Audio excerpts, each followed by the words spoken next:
Press ক্লাবের সব ধরনের সমস্যা সমাধান করে আমরা এটাকে চট্টগ্রামবাসীর বিবেকের কেন্দ্র হিসাবে দাঁড় করতে পারবো ইনশাআল্লাহ।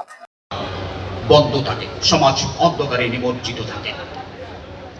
তারা নির্যাতিত হয়েছেন এবং দিক নির্দেশনা দিয়েছেন বিপ্লবী নেতা। খুবই ভালো লাগছে আজকে আমাদের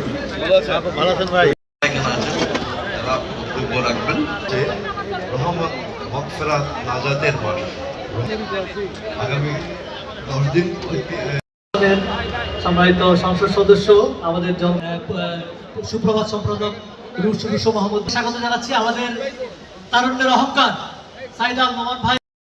আগামী 12 তারিখ পার্লামেন্ট হবে, যাত্রা সহযোগিতা করার আজকে যে আমরা সুযোগ সবাই একত্রিত হয়ে কিছু কথা। জামাতের সেক্রেটারি নুরুল আমিন ভাই, দক্ষিণ জেলা জামাতের আমির। প্রেস ক্লাবের সব ধরনের সমস্যা সমাধান করে আমরা এটাকে চট্টগ্রামবাসীর বিবেকের কেন্দ্র হিসাবে দাঁড় করতে পারবো ইনশাআল্লাহ।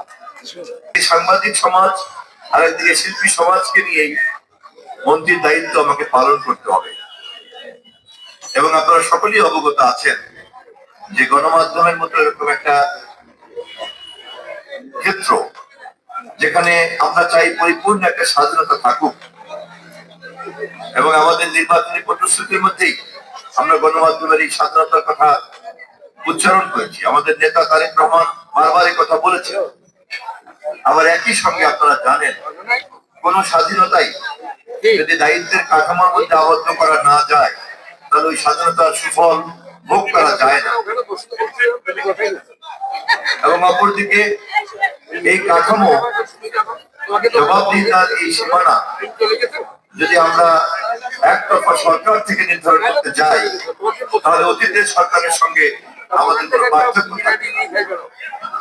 ফলে আমি স্পষ্টভাবে চট্টগ্রাম প্রেস ক্লাবের এই ইফতার মাহফিলে দাঁড়িয়ে বাংলাদেশের সকল গণমাধ্যম সংশ্লিষ্ট সম্মানিত ব্যক্তিবর্গকে জানিয়ে রাখতে চাই, আপনাদের কাছ থেকেই আমরা জানতে চাই জবাবদিহিতার সীমানা কিভাবে এবং কতটুকু নির্ধারণ করতে হবে, যা করলে পরে সর্বোচ্চ স্বাধীনতা আপনারা ভোগ করতে পারবেন।